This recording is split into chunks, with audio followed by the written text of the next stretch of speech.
Happy day, all. The reception from last episode was incredible, and I'm really itching to dive into today's episode, the Crumbling system. Unfortunately, as much as I want to splurge on the contents of this arc, alas, I cannot. So just like last time, make sure you subscribe, comment, and like this video if you want to experience more of this awesome stuff. And of course, check out Discord details in the description below. And without further ado, let's get right into it. Too excited to contain his excitement any further, Izumo walks around Shikamaru and continues chasing the medical staff down the hall. Closing the door to Choji's room, Shikamaru follows as well, hardly believing what he's just heard.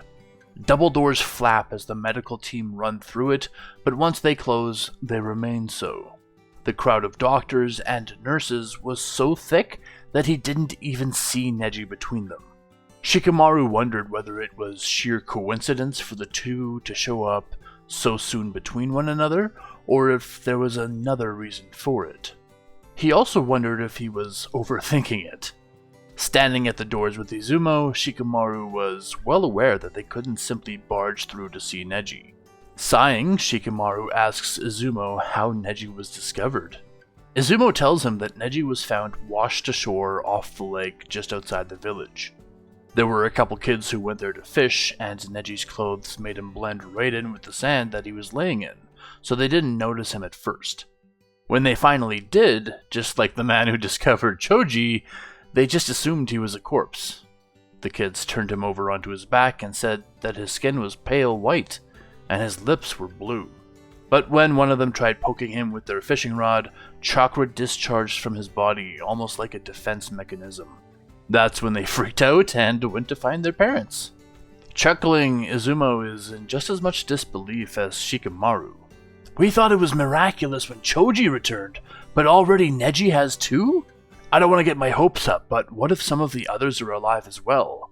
Izumo asks Shikamaru. Entering from behind them, Hisashi Hyuga runs through the hall, with Minato following a little less quickly behind.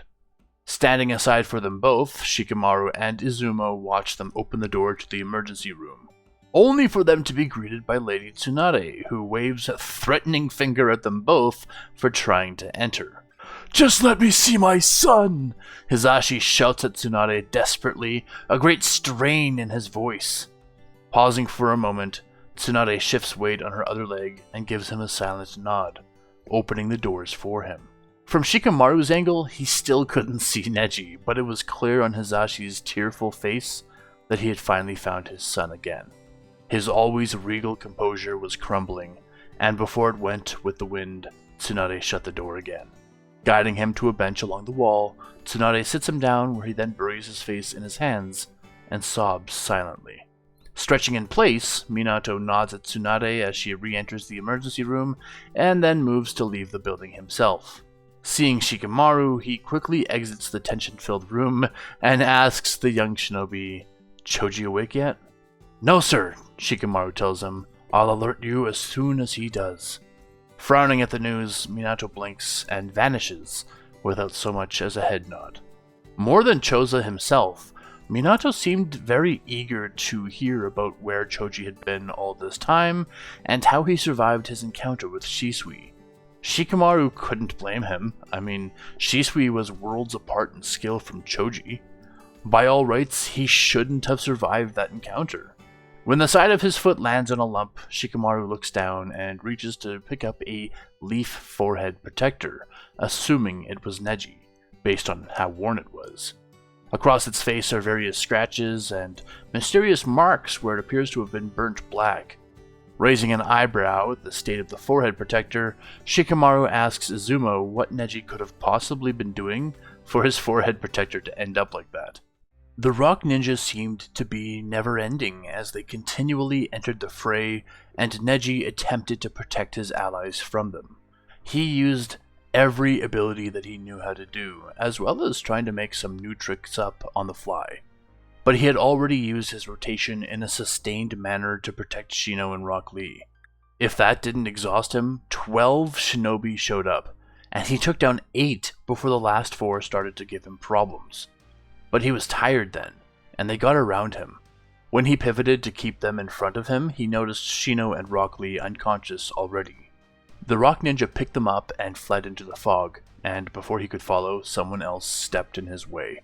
Emerging from the mist behind the ninja that had just fled, a tall man stood in Neji's way. He stood possibly taller than Lord Jiraiya. He had bandages around his head, failing to keep hidden the red hair beneath. His fiery mane poked through the wrap, impossible to keep entirely hidden. And in his right eye, he had an active Sharingan. Crooking his head at the formidable Neji, the man nodded at him. "Byakugan?" he said in a tired, coarse voice. Placing a hand over his left eye and then pointing at Neji, the man seemed to be suggesting taking it from him. Establishing a fighting pose, Neji shares no words with him, prepared for a fight to the death. Appearing beside Neji almost instantly, the man adopted a particular stance that Neji was all too familiar with. 8 trigrams, 128 palms. Riddled from his chakra network being shut down, Neji staggers backward. Falling back at last, Neji groans incomprehensibly before passing out entirely. Waking in a great green field, Neji slowly climbs to his feet. He's sure that with all his chakra points closed out like that, it would take him a day or two to wake up. But now he didn't know where he was. There was something mysterious and vague about his surroundings. The ground was flowing with yellow flowers, but when he knelt to inspect them, they didn't seem to have any distinguishing features. They smelled sweet, but he couldn't put a finger on what they smelled like. "Why does it matter?" A voice echoes through the clearing, seemingly annoyed. It's quiet, distant, unfamiliar. Perplexed, Neji tries to walk across this field, but despite seeing Konoha in the distance, no amount of walking or speed seems to bring him any closer to it. Turning around to see how far he's come, Neji's confused as to where he started. He wonders if he's dreaming, considering the lack of sensations he's getting from everything around him.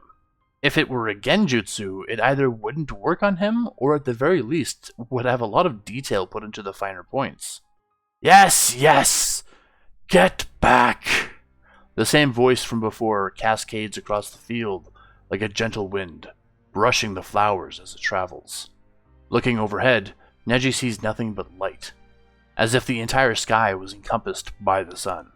Once he realizes it, it's so bright that he feels an urge to flee its penetrative light. "Too strong," a different voice mutters, even more distant than the first. The grass at Neji's feet vanish, and he finds himself staring at nothing, just a blank, gray void. Not a dream. Though unconscious, Neji's chakra lurches and pulls him from the failing genjutsu meant to keep him asleep. Attempting to jolt to his feet, Neji finds himself strapped tight to a chair with an extremely bright light shining in his face. Struggling hard against the bindings, he can't discern who's looking down at him, but some are blocking the light for him. There are several shadows huddled around him. "The Hyuga are very strong," the first voice chuckles, adjusting the glasses on his nose. Most of the shadows around him put hands on him to hold him still, but he continually fights. The owner of the cranky voice leans close to him and puts a hand on Neji's face, gently bringing it to his right eye. Squeezing the eye shut, Neji screams against his restraints, calling on all the strength he can muster for freedom. Alas, he cannot escape from his captors. "Relax, boy," the annoyed doctor says. "You were supposed to be asleep for this." Struggling fruitlessly, Neji's screams of rage turn to desperation as his eyelids are pulled open. Pain and pressure close around his right eye, and it feels like his brain's literally convulsing in a sudden and explosive headache. Taking a breath to scream even more, Neji's vision suddenly cuts out in his right eye. It doesn't go to black, it just subtracts from what his left eye can already see. Instinctively looking at the doctor's hand, Neji can see his own eyeball in the man's fingertips. As if his pain could not magnify any more, it does tenfold as the seal on his forehead activates, sending lightning through his chakra network as if to punish him for failing to protect the eye. Conversely, the eye in the doctor's fingertips fluctuates in his fingertips, as if it were itself a little beating heart. Adjusting his glasses again, the doctor watches as Neji's removed eye is struck by the seal, and instantly turns to ash. Tuned in to only pain, Neji lashes out with all the chakra left in him in a mad bid to stave off the torture. His chakra splashes around him, burning all the men and the doctor near him and sending them all to the floor. Panting hard, Neji returns to delirium and darkness takes his remaining vision. The last thing he hears is a man with a coarse voice saying, "Don't waste the other eye. We'll have to find a way to break that seal first." Waking, Neji finds himself face down on a brick floor. But he is unrestrained at last, and his first action is feeling his face. Bandages have been wrapped around his head, particularly covering up his right eye, or rather, where his right eye used to be. He thanks his family's strict rules regarding the clan seal, because without it, he would have just failed to protect the Byakugan. But this isn't a grateful feeling. Neji's feeling lost, feeling disappointed, feeling regret. He should have fled into the fog and taken his chances with that, or acted weak with his teammates to be taken wherever they were right now. Resting against a wall, Neji looks around feeling sorry for himself. He's in a jail cell with vertical bars for walls. In this way, he can see his cell neighbors and indeed all of the other prisoners in the shockingly well-lit room. At the center was a desk, a chair, and a guard sitting at it. There were no doors or staircases from this room. Instead, there's just one hole in the ceiling at the center of the room that anyone with shinobi training could leap out of. But of course, normal people would be stuck on this level. Lacking the care for his surroundings, Neji tunes it all out and stews in his own depression. Occasionally, the guard comes around to give everyone their meals, but Neji is too lost in his circumstances to even eat. The only thing he manages to do is sleep in his floor cot or lay unmoving in that very same spot.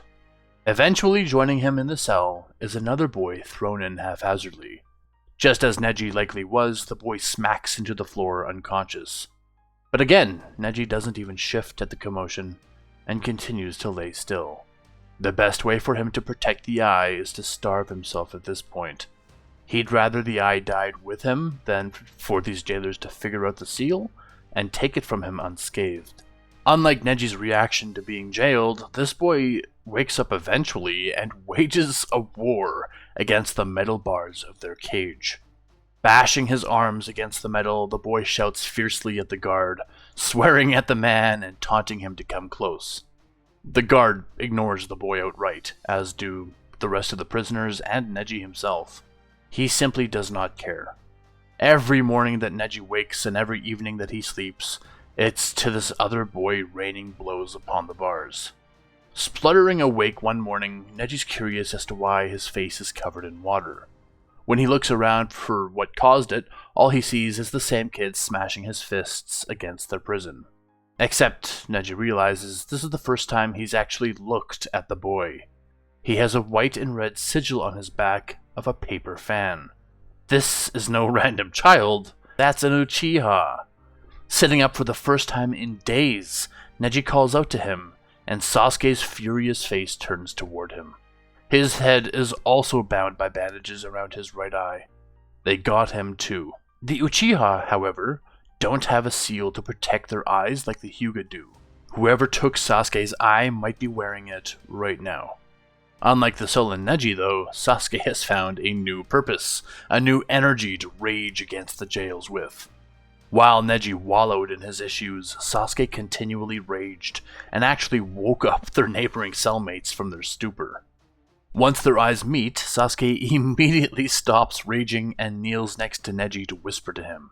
He tells Neji that every single cell has people in it, which means there's about 30 others, but none of them seem to be familiar so far. While he's unsure about Neji, he's pretty sure that he's been in the jail for 4 days, based on the amount of time the guards have traded shifts.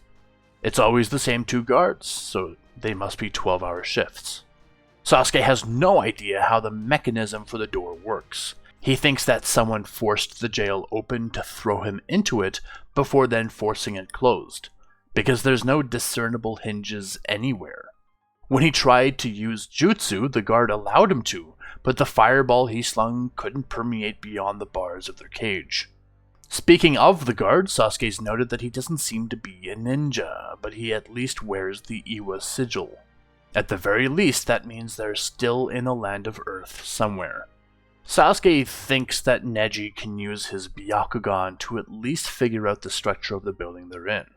Neji's stunned that, despite acting like a complete animal all this time, Sasuke has actually used the time to absorb the inner workings of the jail.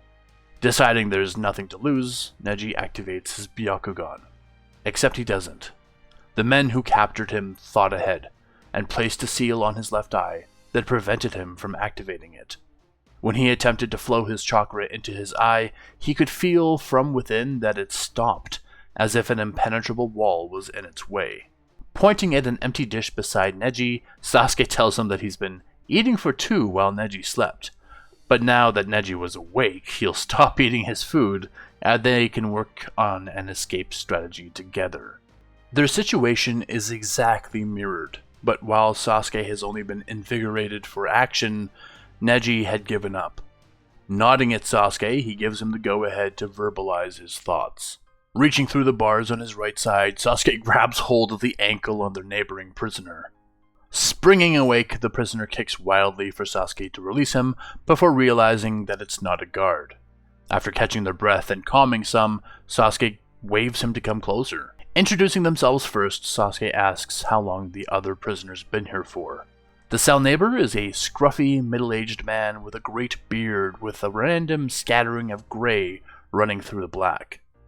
He immediately recognizes that Sasuke and Neji are children, but he entertains them regardless. My name is Satoshi. When I was brought here, the great sage had just begun his battle for freedom. Looking between each other in confusion, Sasuke asks for clarity what that means. I'm from the land of rain. Those of us who didn't resist were arrested. Unfortunately, the great sage did not arrive before we were taken. That's unhelpful. We don't know who this great sage is. That's a bad timeline, Neji tells him, annoyed already by the prattling about this great sage character. I don't know.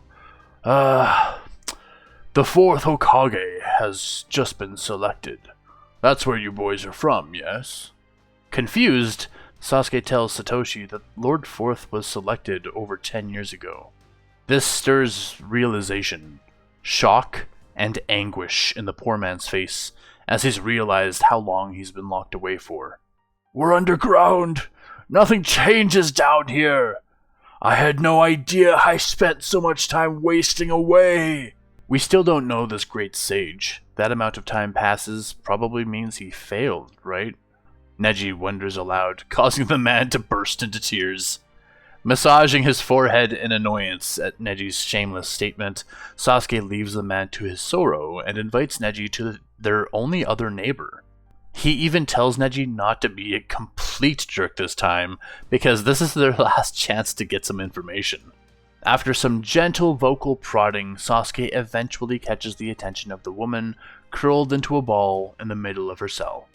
She may have been here for a while, as her black hair had grown out so much that it's poured onto the ground and nearly shrouds her completely when she sits still. Looking up at Sasuke, she slowly prowls toward the cell wall, remarking that none of the other prisoners have ever tried talking to her. She calls herself Kana and remarks that she can't remember when she came here, but it hasn't been that long. Strange doctors kept taking her away at first and doing things to her, and it's muddled her memory a little. Almost afraid to ask, Sasuke does. He asks her what kind of things the doctors did. Pulling up her ragged sleeve, she shows cuts across her arm that were freshly stitched closed, and talks about the amount of blood that they took from her. Apparently her family had some sort of special jutsu that no one else could do. She thinks that's what the doctors were looking for, but she didn't have the gift that other family members had, so surely they weren't going to find what they wanted. Going against Sasuke's suggestion, Neji cuts off the conversation and asks her if she's noticed anything about these jails that could help them escape. Pausing in thought, she tells them that the prison's in the far north of Iwa. She tells them that the capital was besieged by a group referring to themselves as the Sound. They correct her and tell her, no, it was the Leaf. The Leaf were the ones who laid siege, but she shakes her head and remarks that she was there. She was present for it. It wasn't the Leaf, it was the Sound. Confused again, the two boys look between each other. To their recollection, they've never heard of the Sound before. Having regained some clarity, Satoshi from the other side flags one of them over to him. And thus the four prisoners speak every day about where they were to get here now. Once the others learn that Sasuke is an Uchiha and Neji is a Hyuga, they seem emboldened to work with them on an escape. As Sasuke has found out, the cell walls repel jutsu, so he can't simply force his way out. But time passes, and Sasuke starts to lose some of his inner fire. Regardless of how loud the prisoners are, or if the guards have overheard scheming, they don't seem at all concerned. Sasuke remarks that he doesn't know why he's being kept alive. They could simply take his other eye and be done with him. Neji tells him that some people believe that the Byakugan and Sharingan are made more pure, more powerful the longer they're with the main body. Therefore, it's possible that someone bought Sasuke's eye, and the jailers are simply waiting for the buyer to show up and make the exchange. Neji, on the other hand, knows exactly why he's still alive. He had to watch his first eye turn to ash because they didn't try to work around the seal. More than that, they're both prodigies of old families. They might be valued for something as simple as information. One night, as they watch the guards change shifts, Sasuke sits beside Neji and whispers a suggestion to him. Behind their backs at the corner where the wall meets the floor, Sasuke guides Neji's hand to a small hole. Sasuke tells him that he made the hole with his hand. Slowly but surely, as long as they make no sound, they might be able to dig their way out. They can cover the hole with their kots and take turns working on it, while the other one blocks vision from the guard. It might take them a while, but eventually they can escape. And if they're here for a while, they might as well connect this tunnel to their neighbors' cells and give them a chance to escape. To each their own, though. Neji shakes his head. These people have had just as much opportunity as they to escape. If they allow too many to escape with them, it'll create greater urgency to recapture them. It might sound horrible, but it's survival of the fittest. There are prisoners on the other side of the room. Why is Sasuke trying to play judge, jury, and executioner essentially with their lives? Swallowing, Sasuke nods at him. Okay, one tunnel just for them. Once they dig far enough out, they'll hit dirt, and that'll be easier to get through. It'll be slow at first, but their progress will only get faster and faster. Squeezing his eyes shut for a moment, Neji squints at the light pouring through the window. Grunting, he shifts in position and notices his father Hizashi standing on his left side with Lady Tsunade at the foot of his bed. Heaving a great breath of relief that he's finally home, Neji smiles for the first time since he vanished. Trying to convince himself it was a dream, Neji fearfully reaches for his right eye but withdraws his hand when he feels bandages. Eyes watering, Hizashi seizes his son in his arms, fully embracing him. Neji feels a sadness creep into him, a feeling that he's disappointed his father. But the knowledge he's claimed about the clan's real purpose, perhaps that'll earn back his father's trust. Forcing the two to detach, Tsunade clicks her tongue at Hizashi for being so rough with Neji so quickly after he's woken up. She tells Neji that the seal he has over his Byakugan is likely preventing him from activating it. Chuckling at the absurdity of being one-eyed but still unable to use that one factor that makes him unique, Neji nods in confirmation at her deduction. Shrugging, she tells him that Lord Hokage's called for a specialist from the Uzumaki clan to come undo that. Sometime in the next couple weeks, the specialist will arrive, and Neji will be able to use his Byakugan once again. Whoever took him knew their way around seals, though obviously not enough to undo the Hyuga seal. Continuing, Tsunade tells him that several of his cousins have volunteered their own eyes to help make him whole again. His family has banded together upon him being found again. Wheezing, realizing that he hasn't spoken for many weeks, Neji asks in a rasp if they found Lady Hinata yet. Shifting uncomfortably, Tsunade sighs, and Hisashi shakes his head at his son, his own smile even turning to a frown. However, just as Tsunade's promised, a few weeks pass as Choji and Neji both slowly recover from their separate hells, and an envoy from the Uzumaki clan arrives to undo his seal. Walking along a familiar highway toward Konoha, two ninja walk at a casual pace. The taller one is quiet, worn out. His eyes are sharpened and he's keenly aware of his surroundings. Like a beast, his ears twitch when the gentle wind rustles leaves in the nearby trees.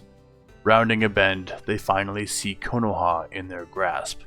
The shorter one smiles gently at the sight, glad that nobody's flattened the village in their absence. His forehead protector sits around his neck, warped, mired by dozens of dents that made it near unwearable on the forehead. "We're home, Guy-sensei." "Yes, we are, Lee. Yes, we are." And that's the end of today's episode. So just a quick note about the passage of time that you'll all become exhausted by come the end of this arc. I can only use imagery that exists in the anime. So for a character like Konohamaru, who only has a kid version, a teenage version, and an adult version, I'm limited in presenting his exact age. Though I use Shippuden Konohamaru, that's just because he's the closest in age to my rewrite version. Of course, that rule's true for everyone else as well. And yes, I'm keeping the time skip intentionally ambiguous. That'll be revealed later. So, lots about this episode. Sasuke and Neji were in the same jail, even though they were separate in the outside world. But this jail seems to be designed for people with unique traits. Neji was also apprehended by Fusion Man. I've said this before, but I didn't initially mean for my story to take this long to get to this point. In the initial storyline, Fusion Man was not missing for like 40 episodes. So that might seem a little bit out of left field, but it wasn't the original intention because he was meant to show up again much sooner. And of course, some of the most intriguing stuff is Neji and Sasuke both being robbed of an eye. Add to that, Neji has been unable to use his Byakugan seemingly for the entire duration that he's been away from the village. That's pretty crippling. And finally, we have Rock Lee and Might Guy returning to the village. That's a doozy, because they certainly were not in the same place when they vanished. In fact, if Neji's back, where's Sasuke?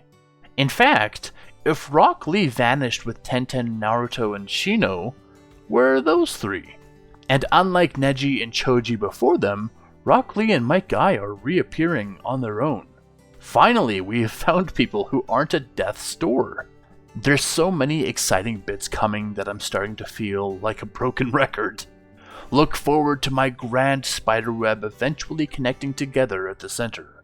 Thank you all very much for joining in on this action, and as always, the sky's the limit.